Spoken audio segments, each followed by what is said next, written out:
So, Masters of the Universe Revelation. Let's do this. By the power of Grayskull.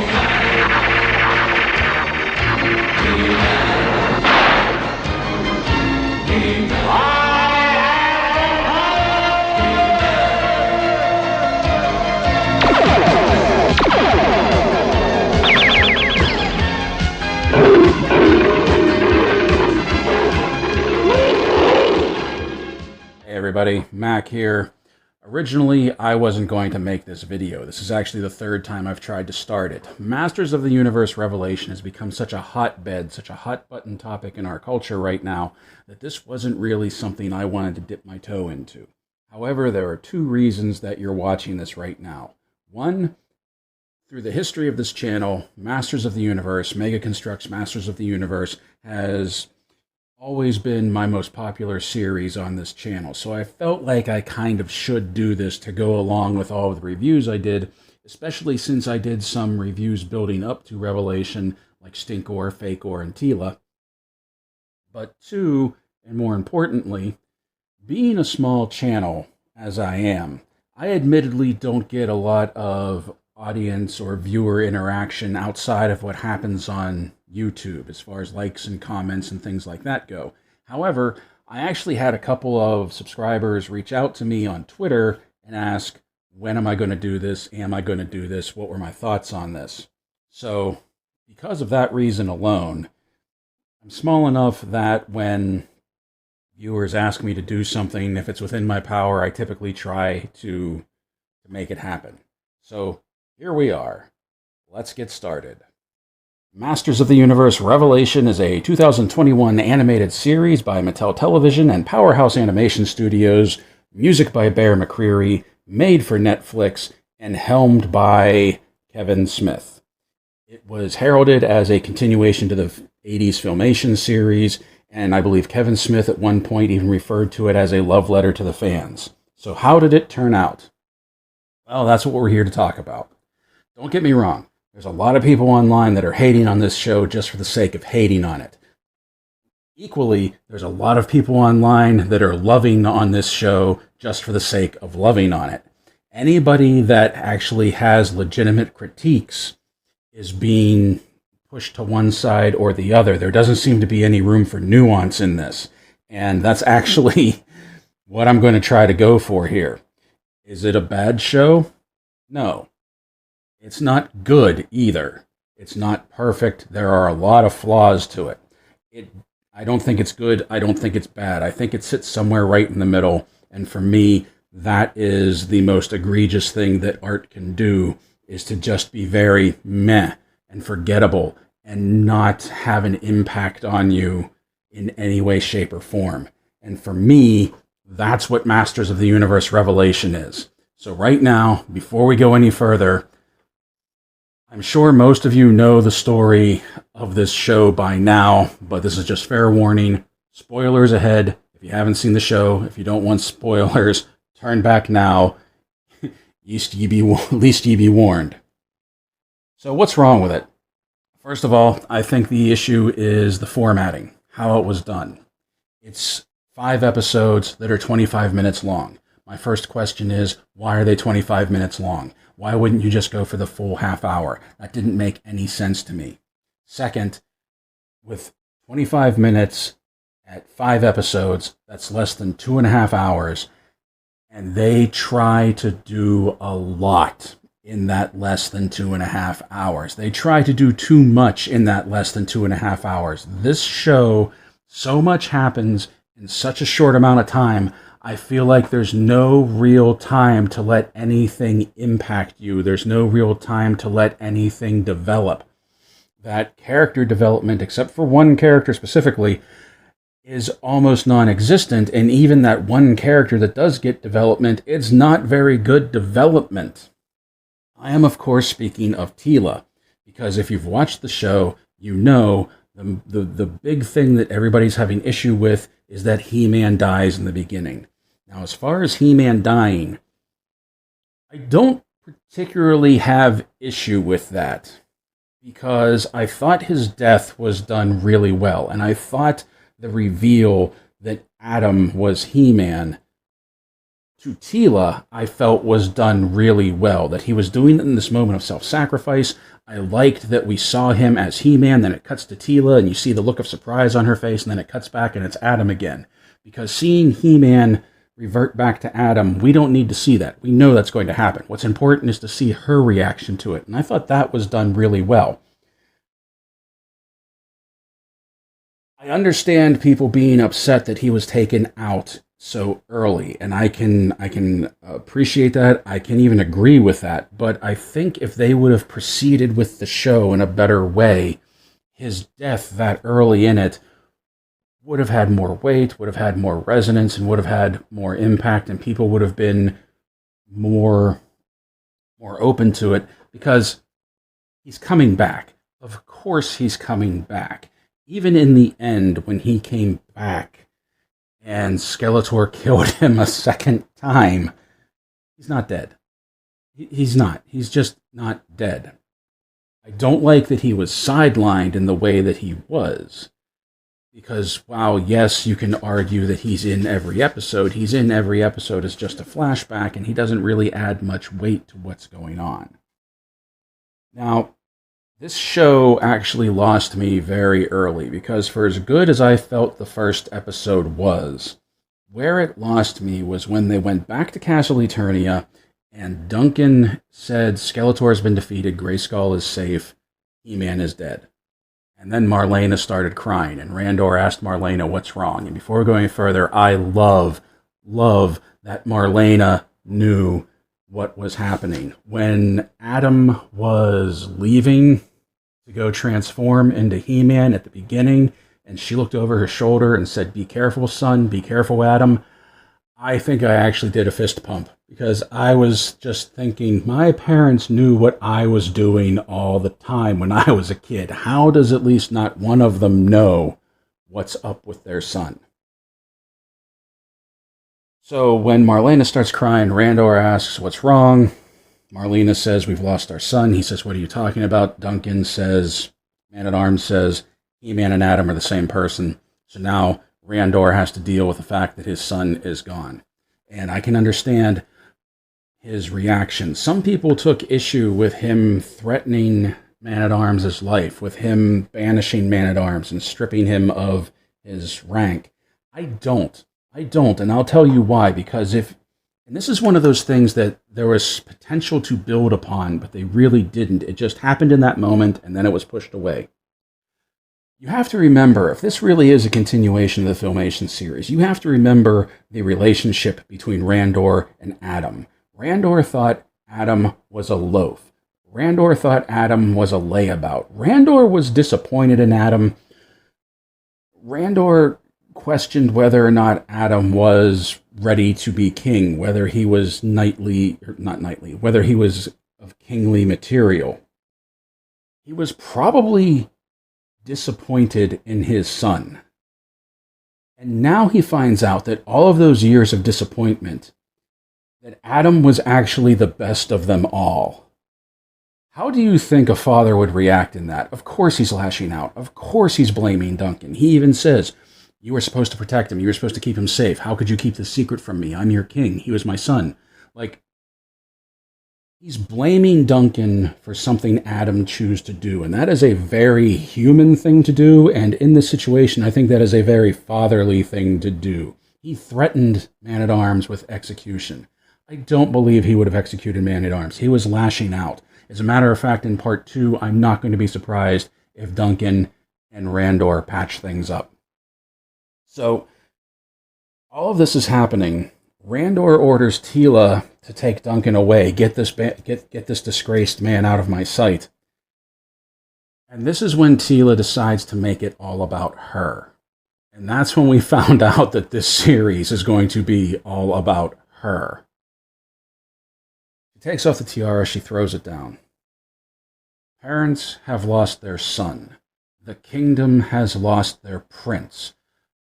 The planet has lost its champion. Her father has lost his title, his rank, and his honor. But she's upset because she's been lied to for years. She even starts yelling at Marlena, saying, you knew, and you didn't tell me. Look, I've said many times in the reviews of Masters of the Universe that I think it was total bull that Tila was left out of the loop on so much of this. But read the temperature of the room. This isn't all about you. Don't make this about you. She absolutely has a right to be upset. She absolutely has a right to voice that anger, more than likely to her father, who was another one that knew the secret, after they've been taken out of the situation. But to go off on parents who have lost their child, their only child, because you've been lied to, I'm surprised she didn't get smacked down. Like, that was so insufferable. That was so insufferable. I think I swore at the TV when that happened. And Tila's insufferableness continues throughout the show. And that is one of my main issues with the show, is that she's not likable. Like, I get there are people that like the show, and I'm glad there are people that like the show. If you like the show, I'm very glad you got something out of it. And I get there are people that are upset about this show for various reasons. But what I can't understand are the ones that are saying, oh, Tila was great. I love Tila. She was a great character. How? She was angry through the whole thing. She carried a grudge through the whole thing. Even later, when they end up in Preternia, which ends up being, and by the way, I love the fact that they use the name Preternia for like their version of Valhalla, whereas in the mini comics, Preternia was basically just like Eternia past.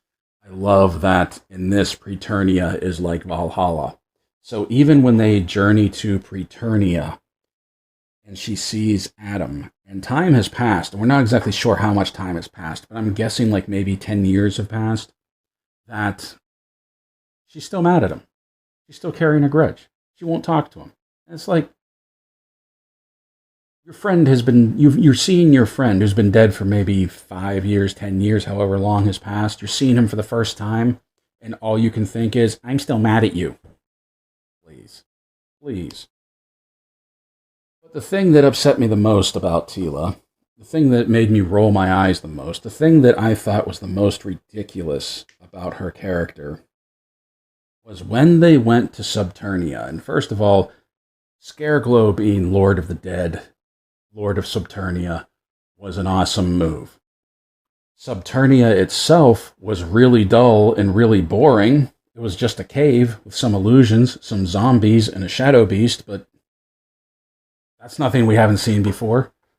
They were in the land of the dead. They could have gone bonkers with what they did, and it was all very boring. And then Tila has to go to Scareglow to get the evil half of the power sword back, and she has to face her greatest fear. And we find out that her greatest fear is that she's afraid she's too awesome. Kiss my ass. Like, seriously, do you know the kind of people that have a fear like that? Narcissists and sociopaths. I was like, what kind of crap is this? This is poor writing. This is all very bad writing, especially for her character. Now, don't get me wrong. There was stuff that I liked about it, and I didn't mean to harp on Tila and go on a rant, but there was stuff that I liked about it. First of all, let's start at the beginning. The intro was incredible, with that old-style art, like the art that you would see on the box art of the toys, with that voiceover when that was going on, and everybody had their old original look. That was a great way to start the show. That was a proper way to start the show, because that put you in that mindset, that put you in that nostalgic mindset, and anybody watching it, you remembered what it was like in the 80s when you would get those toys and you would watch the cartoon. And it was a great way to start. And then they bring in stuff that, from the mini comics, that I was genuinely surprised that they fit in there. Things like the Council of Elders, things like the Orb of Knowledge in the basement of Grayskull, things like Grayskull is just an illusion, and that building is actually the Hall of Wisdom that belonged to the Council of Elders. I was impressed by all of that, because they came close to talking about the Council of Elders. I believe it was in the episode with the Golden Discs of Knowledge, but it wasn't called the Council of Elders. I forget what it was called. It was in the Scuba Attack, or the Scuba Attack review that I did. Card and link, or is it over here? Card and link. But to use that stuff, this made me raise an eyebrow. As much as I love the inclusion of it, I questioned why this was included. Because if this was supposed to be a continuation of the Filmation series was never set up that it had that lore in there. But if they wanted to bring it in, that's cool. I'm fine with that. Splitting the power sword in two when magic was overloaded, that was a really interesting thing. And for a minute there, when they had it split, and the sword was a golden half and a purple half, and Skeletor saw that He-Man was just a boy, and he reaches up and he grabs the purple half of the power sword, and he says, "That's mine." I thought they were going to go full-on Skeletor with one half, He-Man maybe not as strong with the other half, and I thought there was going to be some real good conflict going on there, that maybe like Skeletor would get a little bit more powerful, He-Man would get a little less powerful, and they would be on an even plane at that point for this series. But that's not what happened. They killed him. Sorry, there's a siren going on right now. They killed him, and it didn't really go anywhere from there. There were a lot of character deaths in this. Not just He-Man, twice. But there were a lot of character deaths in this, and I'm not entirely sure I have problems with the people that they killed off. In the first episode, when they burned Moss Man and just flamed him and he ashed, I was a little taken back by that, but then I realized that's why they did it. It was to drive the point home that, yes, this may be the continuation of the Filmation series, but it's grown up just like you have. People can die. And I thought, for some reason, it's all good guys that are dying. And I thought that was a real gut punch way to start it. I really liked that. Especially when, before that happened, there was some really good corny banter between Skeletor, Evil Lyn, and the Sorceress when they were first attacking Grayskull. Like when they were revealing that Spike-Or and Clawful weren't Spike-Or and Clawful, that it was Skeletor and Evil Lyn, and He-Man was actually Faker. And Skeletor said, "He's not really He-Man, he's more of a faker." And then Evil Lyn said, "I may not be clawful, but I am awful." I'm like, those puns, those horrible puns, that's great. That does harken back to the Filmation series. Interestingly enough, though, after making these bad jokes, Skeletor didn't laugh. And that was a miss. Skeletor always laughs, whether it's a whether it's a comedic laugh or whether it's the laugh of a madman. Skeletor typically laughs, and he didn't laugh in this. I don't understand why. The only thing I can think is that they were worried that people were going to draw a comparison to Joker, since Skeletor was voiced by Mark Hamill, and we'll talk about that in a minute. There was also nods to the movie, the 1987 movie, like when He-Man and Skeletor are facing off in the basement or in the forest of Grayskull, and Skeletor says, "Let this be our final battle." That was a straight up line from Frank Langella in the '87 movie, and I really appreciated that too. There were things that were involved in this show that I didn't personally like, mainly because I'm not real big on mixing tech with my sword and sorcery, but I thought it was a very interesting addition to the lore of Masters of the Universe, and I thought, if nothing else, this show does add Motherboard to it, and Triclops and his cult of cyborgs. I thought that was very interesting. Like I said, not really something I would like for my Masters of the Universe, but I appreciated the inclusion of it and what the implications were with this rise of tech when there was this fall of magic. And when it started to turn into this tech versus magic push and pull, especially when we got to Motherboard, and we saw that Snake Mountain had sort of turned into this like technological haven, I started thinking, this would be a great Final Fantasy series, because there was a lot of Final Fantasy, I feel, in this show. So I got off track. I was talking about character deaths. Sorry. The other one that there is to talk about, of course, is Orco. And this is another situation where I feel like the format of this show did not do Orco any favors. I have notes up here and down here. That's why I keep looking back and forth between the two of them. First of all, when they were in Subternia, and Orco and Evil Lyn were paired up and taken to Trollin, which I thought that was an interesting pairing of those two. And you saw that with magic dying, that the Trollin, their fountain, their spirit fountain, I forget what it was called. Or is that what it was called? Give me 1 second to look something up. Okay, here it is. The font of mystical energy. When they found that was dried up, the thing that gave all of the Trollins their life force, and Orco was the last. I thought the scene between Evil Lyn and Orco was really good, was really well done.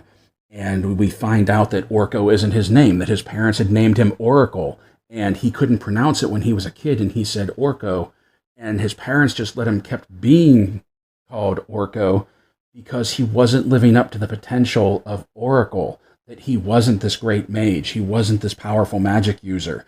And I thought that was really, really interesting. And they should have dwelled on that more. They should have. The parallels between him and Adam at that point were undeniable. Adam, who seemed to be a disappointment to his parents, or at least his father. Orco, who was a disappointment to his parents, to the point that they never called him by his real name. That they could have done so much with that Orco latched on to Adam and looked up to Adam, looked up to He-Man, because in He-Man he would see hope, that even though he doesn't live up to the expectation of his parents on the outside, that he does ascend to become this hero, this great mythic figure of Eternia, and if Adam can do it, there's hope that Orco could do it. But they didn't go anywhere with that, because you had this one scene explaining his backstory, and then 5 minutes later, he dies. They could have taken that in so many different places, but they chose not to. Now, when Orco died, I feel like his death didn't have the emotional punch that Kevin Smith, I'm sure, thought it was going to have, because we didn't have enough time to get to know this Orco. We didn't have enough time to understand this version of Orco. And when he stood against Scareglow, like, that should have been his big hero moment, that finally he had this energy, he had this confidence, he had this power to go against the Lord of the Dead and finally live up to the name Oracle. And there was just so many missed potentials there. Like I kept waiting for, like, every time Tila would yell Orco, I kept waiting for either Orco or Evil Lyn to say his name is Oracle. And then he just died. Boom, dead. And by the way, there's only one other review that I've watched that has mentioned this. The number one rule of comics and cartoons: if there's no body, there's no death. There was no body of Orco. I don't think Orco's dead. What I would love to see, and I doubt they'll go this route with it, but what I would love to see is if they pulled a Dungeons and Dragons, where if in the 90s, if you remember a series of books called the Avatar Trilogy, when one of the heroes of the books, Kelemvor, killed the Lord of the Dead, killed the God of the Dead, he then became the God of the Dead. How insane would that be if in part 2, Orco comes back and he is the Lord of the Dead? And that's why Adam doesn't die the second time, because Orco, oh my gosh, that would be awesome. Orco is now the Lord of the Dead, and he doesn't let Adam die the second time. Oh, I kind of want that to happen now. So, the whole thing with Orco is just one example of what I mean, that there was so much potential for this show, but because of the condensed formatting, everything was rushed, and the writing didn't do them any favors. What I feel like should have happened is that it should have been 5 episodes, an hour long, and the entire first, maybe not an hour, maybe keep them to a half an hour. I would have liked to have seen an hour. They could have done a lot with that. But keep it 5 episodes. Keep it either half hour or an hour long. The first episode, if you want to kill off He-Man, kill off He-Man. And then the entire first series is them finding the land of the dead, journeying to the land of the dead, getting the evil half of the power sword back. And then it ends with Orco's death. And then with his death, that's when they're blown into Preternia. You can have Tila go off on Evil Lyn the way that she did, because that was one time where I was like, okay, I can get behind Tila. I can understand what Tila's doing. Tila's freaking out on Evil Lyn. You should have helped him. It should have been you. He shouldn't be the one that's dead. And there was a parallel there to Randor, and I don't know if the writers realized that they did it, but just like how Randor was blaming Duncan for the death of Adam, a choice that Prince Adam made, Tila was blaming Evil Lyn for the death of Orco and a choice that Orco made. There were parallels there. I don't know if the writers realized they did that, but you keep that going, and then the last line of the first series is just Adam saying Tila, and maybe you go back to like when Adam transformed in front of her and you see that shocked look on her face. You go back to a close-up of that shocked look on her face after you hear someone say Tila, and like maybe see the reflection of Adam in her eyes now that they're in Preternia and this is where he is. I think that should have been the first half, and then the second half should have been their journey through Preternia to look for the good half of the power sword, not Adam just saying, oh yeah, I have it, here, take it. So then the second half would be them journeying to find the sword, returning to Eternia, reforging the sword, and then Skeletor gets it and becomes Skelegod, and that's the end of Season 1. And then that's the big cliffhanger that leads into Season 2.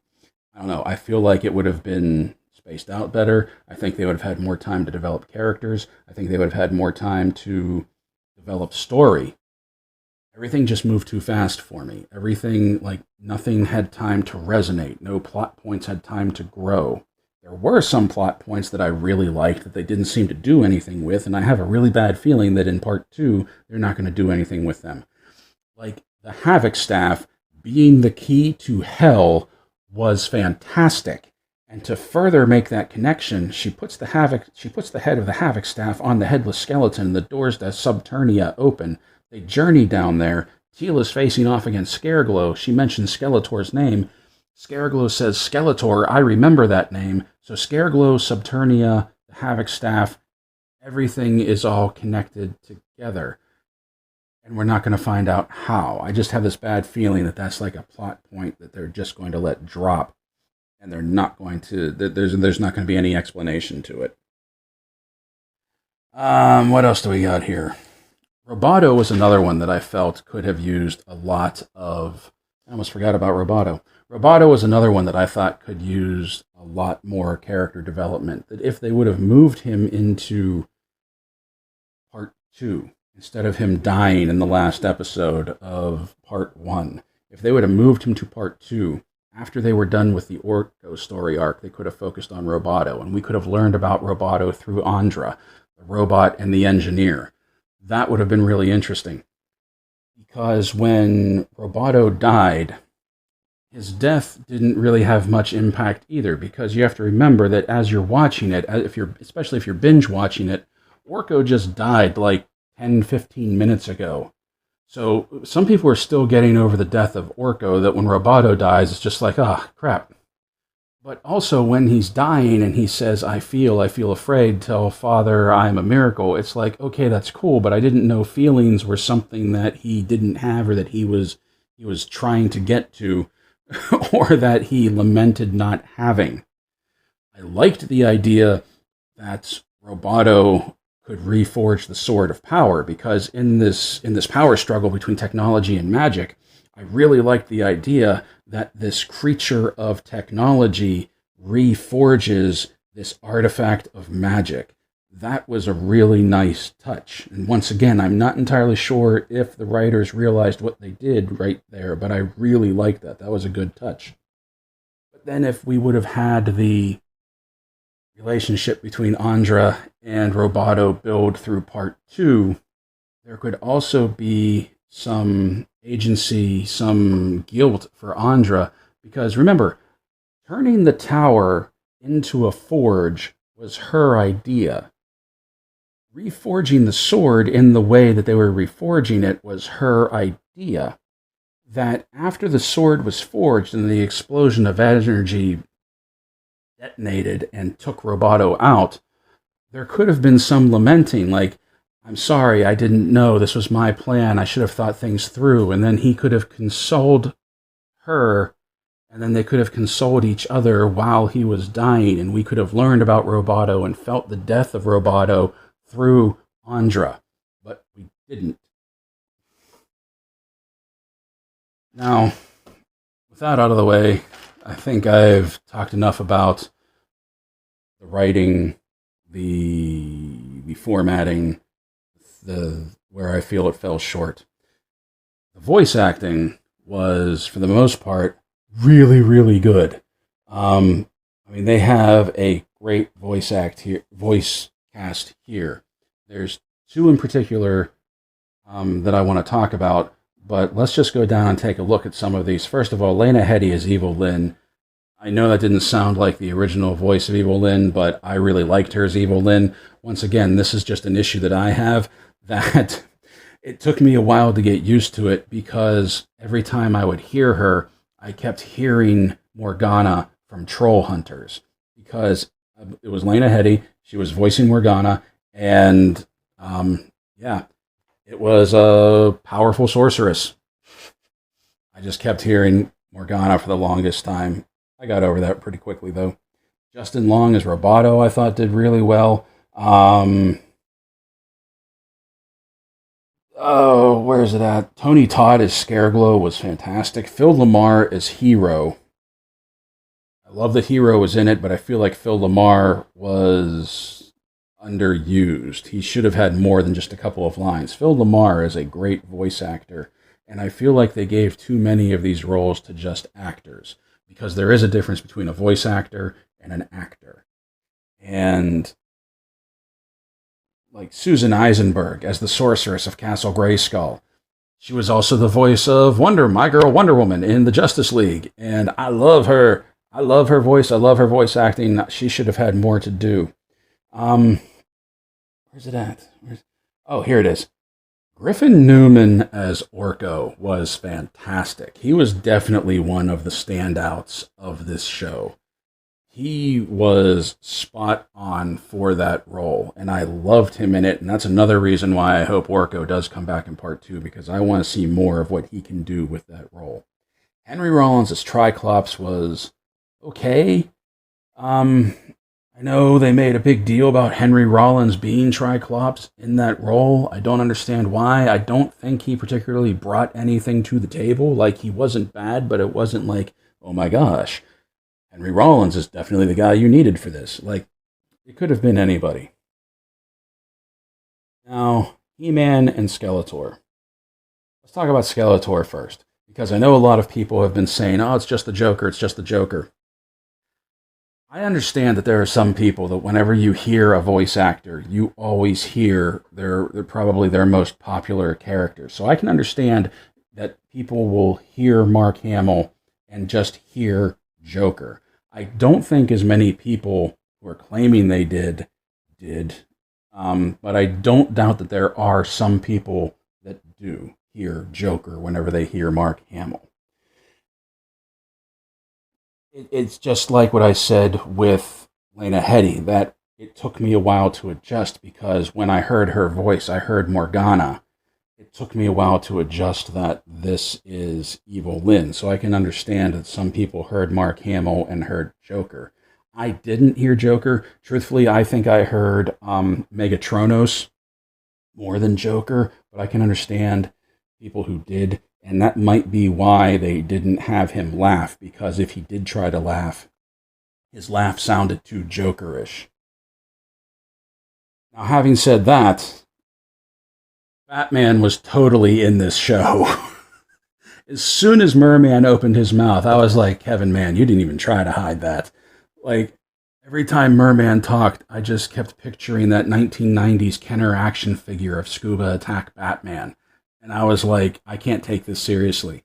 I cannot take it seriously. This isn't Merman, this is Batman. And that's a shame. Now, Chris Wood as Prince Adam in He-Man. When I first heard his voice, I thought to myself, this sounds like somebody that should be on a CW show.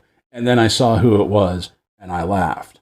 But the issue I have with this, and I understand why they did it, since they did the big switch that they did. In the original Filmation series, they cast He-Man, and he adjusted to be Prince Adam. In this, they cast Prince Adam, and he adjusted to be He-Man, but I don't think he even adjusted to be He-Man. And so they cast him as Prince Adam because He-Man wasn't in it that much.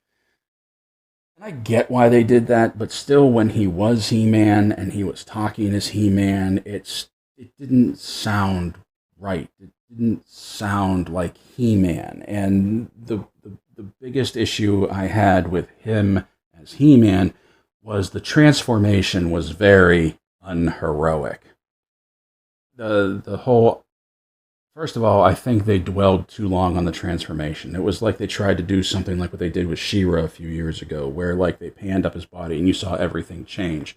Where I think the fast flash, the lightning bolt, and then he changes, I think is a more powerful, more stark, more dramatic than just watching the whole thing slowly unfold in front of you. That sudden burst of energy and then he changes, I think, is much more impactful and heroic. And even when he said, I have the power, I was like, no, you don't. No, you don't. I don't believe that for a second. So, I guess the big question is, did Kevin Smith lie? Because I know that's what a lot of people are upset about, and that's one of the hot button points of this show.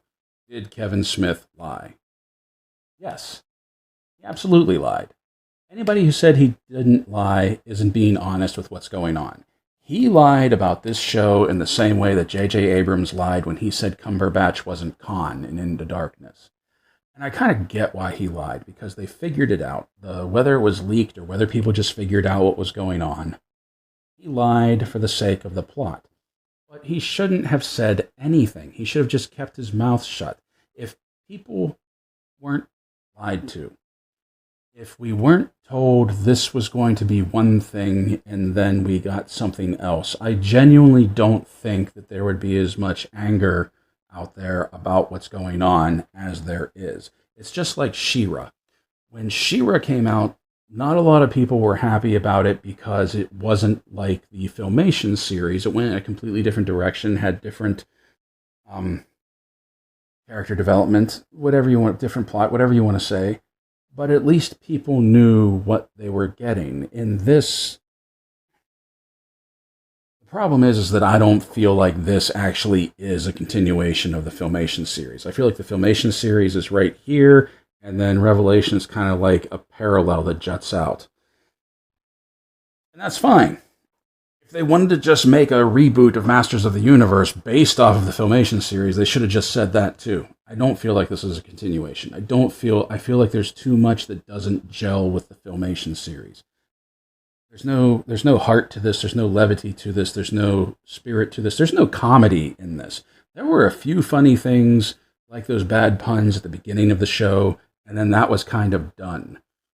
And then there wasn't much else. There was maybe one more line when Skeletor was talking to Evil Lyn about like some upgrades he was going to do to the boat or something, and that was just like one line in the third episode, and then like there was nothing. And I know there are people that are going to say, but this was a more mature take, this was a grittier take, this was a darker take, whatever you want to say. You can't put comedy in there. Bull. You can. And there are numerous examples of how you can do that. First and foremost, there's Troll Hunters, another Netflix series. Troll Hunters could be really funny at times, and it could be really gut-wrenching and emotional and draining at times. Another one that was able to do it, that was a reboot and recaptured the energy and the spirit and everything that the original was, I feel anyway, is the Voltron reboot, Voltron Legendary Defenders. Yet again, another Netflix series. How to Train Your Dragon, especially the second one, with Stoic's death. Yet it was a very hopeful, lighthearted, I shouldn't say lighthearted, but very hopeful story with some comedy elements to it. You could do it. They could have done it.